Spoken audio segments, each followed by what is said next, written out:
Well, boys,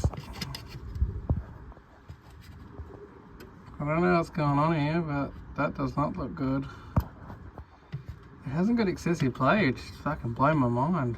I always thought it would have done a bearing the way it's been sirening, but you can see how the exhaust is just fucking, turbine's just absolutely cleaned up out housing. Very interesting. Can't wait to pull it apart and actually fucking see what's happened with it.